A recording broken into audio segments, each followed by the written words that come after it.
감사의 열매. 듣다 보면 감사가 저절로 나와요. 어느 회사의 전무인 40대의 남자가 혈압으로 쓰러져 그만 반신불수가 되었습니다. 병원에 입원하여 매일 실망과 좌절에 빠져 자신의 신세 타령을 하면서 짜증과 불평, 불만으로 옆에서 수발을 드는 부인조차 견딜 수가 없었습니다. 그러던 어느 날 친한 친구의 문병을 받고서 이야기를 나누었습니다. 친구의 권면은 신세 타령과 불평, 불만만 하지 말고 일생을 살아오면서 도움을 준 사람을 생각하면서 감사의 조건들을 찾아보라고 권면을 했습니다. 처음에는 감사할 조건이 조금도 생각이 나지 않았습니다. 자기에게 도움을 준 사람도 별 생각이 나지 않았고 그저 짜증만 났고 부인도 자식도 친구들도 고맙지가 않았습니다. 그러나 그는 노력을 해서 지난날을 회상하는 가슴속에 뭉클한 한 생각이 떠올랐습니다. 그것은 국민학교 때 여선생님의 생각이었습니다. 그는 국민학교 때 그렇게 공부를 잘하지 못했는데도 늘 담임 여선생이 칭찬을 잘해주어서 용기를 얻어 공부를 열심히 하게 되었고 고등학교와 대학을 모두 졸업하고 취직하여 회사의 중역까지 되었다는 생각을 하니 가슴이 뜨거워지기 시작했고 어릴 적 그 여선생님이 그렇게 고마울 수가 없었습니다. 그는 여기저기 수소문을 해서 그 여선생님이 계신다는 양로원의 주소를 찾아 간단한 사연을 편지로 썼습니다. 선생님, 감사합니다. 저는 1, 2인데 지금 반신불수가 되어 있습니다. 선생님은 저희 생에 있어서 둘도 없는 은사입니다. 그동안 한 번도 감사의 글을 드리지 못하고 무심했던 것을 용서해 주십시오. 이 선생님도 남편이 세상을 떠나고 나서 홀로 양로원에서 외롭게 지내고 있었습니다. 어느 날 편지통에서 이 편지를 받아 읽게 되었고 너무나 기쁘고 고마워서 답장을 썼습니다. 사랑하는 윌리 군, 내 평생 수많은 어린이를 가르쳤지만 고맙다고 감사의 편지를 써보낸 제자는 자네밖에 없었네. 이제는 늙어서 의지할 데 없는 외로운 이 놓친 애를 자네는 참으로 행복하고 기쁘게 해주었네. 내가 자네의 편지를 눈물로 읽은 것을 아나? 나는 자네 글을 침대 옆에 놓고 매일 밤 한 번씩 읽는다네. 그리고 읽을 때마다 그 편지를 어루만지면서 자네에게 감사하네. 이 편지가 내게 어떤 의미를 주었는지 아는가? 내 생에 새로운 희열과 기쁨을 용솟음치게 해주었네. 나는 자네의 편지를 내 교편 생활의 유일한 보람으로 알고 내가 죽는 날까지 간직하려네. 자네의 건강을 간절히 기도하면서 그대의 선생 000. 이 편지를 읽는 순간 침대에서 벌떡 일어나 앉을 수 있었습니다. 그 뒤 그는 삶의 용기를 찾았습니다. 걷는 연습을 했습니다.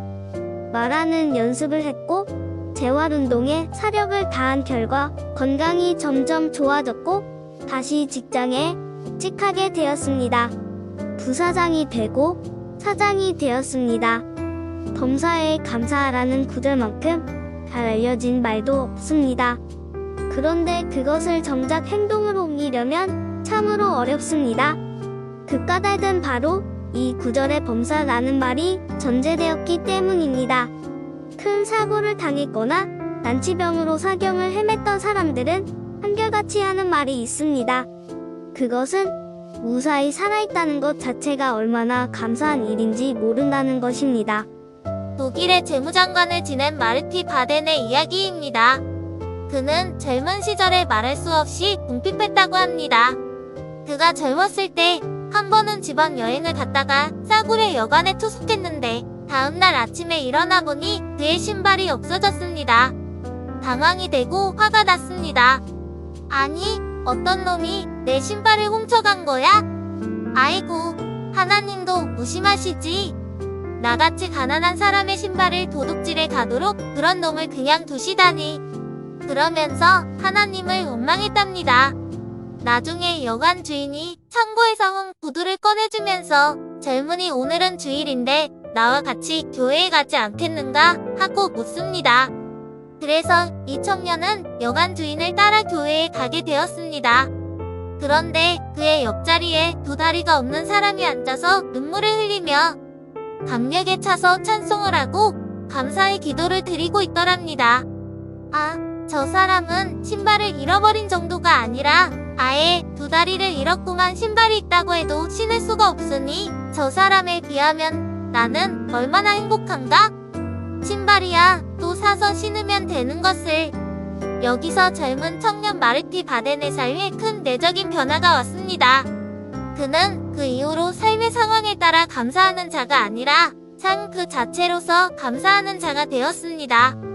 그 후에 그는 독일의 재무장관이 되어서 국가와 국민에게 크게 봉사하였고 국민으로부터 존경을 받는 훌륭한 인물이 되었다는 얘기입니다. 똑같은 상황에서도 불평과 불만을 토로하는 이가 있는가 하면 감사하며 사는 사람이 있습니다. 그런데 그게 자기 마음대로 안 되어 하나님이 두시는 은혜가 아닐 수 없습니다. 그러기에 감사하는 삶이야말로 축복받은 마음인 것입니다. 어떤 일란성 쌍둥이에 관한 이야기입니다. 하나이는 언제나 희망을 잃지 않고 낙천적이었는데 반해 다른 아이는 극히 비관적이어서 항상 불만과 불평으로 가득 차 있었습니다.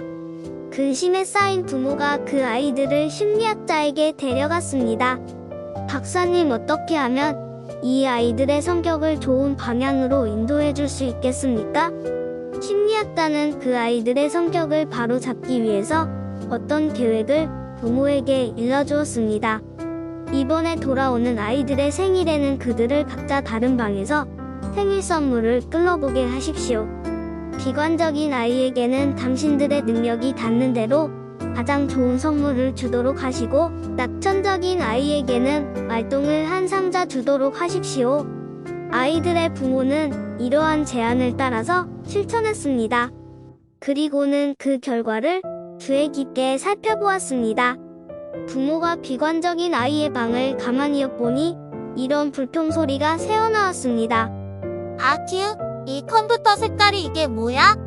이 계산기는 쉽게 깨질 것 같은데 이 전자오락 게임은 내가 좋아하는 게 아니야. 어떤 애는 이 장난감 자동차보다 더 큰 차를 가졌는데 계속해서 불평만 터집니다.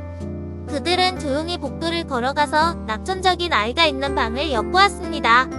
그 아이는 기쁨에 넘쳐서 말똥을 만지작거리고 있었습니다. 그러고는 킥킥 웃어대며 이렇게 중얼거리는 것이었습니다.